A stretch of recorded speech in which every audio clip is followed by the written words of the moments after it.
elsewhere, terminally ill children are at risk of being transferred to hospitals because some parents can't afford to power their life-saving machines. That's the warning from the Children's Hospice Association Scotland, who are demanding more support for families severely impacted by the cost of living crisis. There are almost 17,000 children here with life-shortening illnesses, and the charities say powered equipment and fuel for hospital visits are making it financially impossible for some. Meanwhile, UK Government ministers say vulnerable families are entitled to additional support. Harry Stewart's daughter Sophie has Otto-Harrison, which is a severe every day. For families like us, there should be additional help. Because I know there's families in a similar position to us who have more equipment than us, and the equipment very expensive to run, and their bills are going to just be astronomical. Student housing. Families with children who have severe care needs are facing some of the worst financial difficulties they've ever experienced. The charity Chaz at children's hospices across Scotland says the cost of living crisis is leaving many struggling to cover the extra costs of the care their children require. It's launched a care crisis appeal. One mum who knows how difficult it is becoming is Lindsay Stewart, who joins us now from Dundee. Morning to you, Lindsay. Good morning. You've got two girls, one of whom has very complex needs. Tell us a bit about Sophie and what she requires on a day-to-day basis. Sophie's 9. She has a condition called Otto-Harrison syndrome, which is life-limiting, which is what put us in touch with Chaz. Daily, like for instance, literally about 7 minutes ago, Sophie's just vomited everywhere. So that's going to be a complete bed change, which washing machine, tumble dryer, in order to get it all back on her bed again. She'll have to be showered. She can be showered 2 to 3 times a day due to vomiting. And because Sophie loves the water, so a shower is a sensory experience as well, so it's not just an in and out thing for her. She could spend about 20 minutes in the shower just enjoying it and liking the feel of the water. We've also got 3 ceiling traps throughout the house in order to hoist Sophie, and they're to be plugged in at all times. She's got 2 feeding pumps. One has to be on charge at all time because she's got a button in. She gets all her feed and her meds through her button. So that's how it's delivered. It's incredibly energy intensive looking after somebody with special needs. Oh God, yeah, it is. I mean, she has a profile in bed. She's got a suction pump, and that could be the difference between keeping her at home and clearing her airways, or her aspirating, having to have a 2 or 3 week stay in a hospital with pneumonia. These things are essential. It's things we cannot compromise on.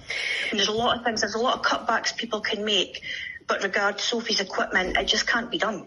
And if you had to cut back elsewhere?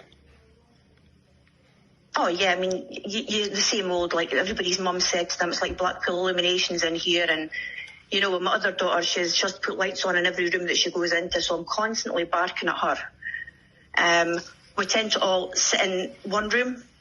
I mean, Millie would like to go into her room to kind of do her thing, but we tend to all just sit in the one room. So again, it's cutting back, but there is only so much you can cut back on. Our appliances in the house are quite highly rated, so they're as efficient as efficient as we can afford. Things like food, we've cut back on that, but the price of food, it kind of takes away the fact that you've cut back. You're not actually cutting back. Yeah. Because the price of food is just keeping up. And I take it there's absolutely no way you can go out to work while you're looking after Sophie. No, that's the thing as well. It does take a lot. I mean, trying to hoist a child that's just vomited all over herself onto a clean space in order to clean her bed, whereas the place that we would change her. I mean, one person, it's impossible to do. Yeah, and I imagine just moving just from A to B to get to school, a van's required because you won't be able to put her into an ordinary car. No, well, we have a transit van, which again is heavy on fuel. Yeah. But again, it has to be done. And putting Sophie onto public transport, it's not an option. She doesn't travel well at the best of times. But again, we were shielding for about 18 months due to COVID.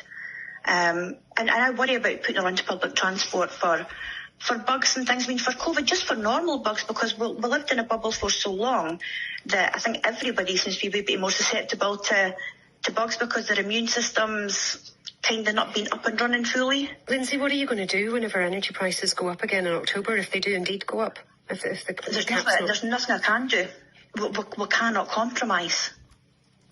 And this is the sad thing. We have cameras running in Sophie's room. We've got soft lighting in her room so that when she's up during the night and seizing and choking, we can see what's going on without blasting big lights and things on her.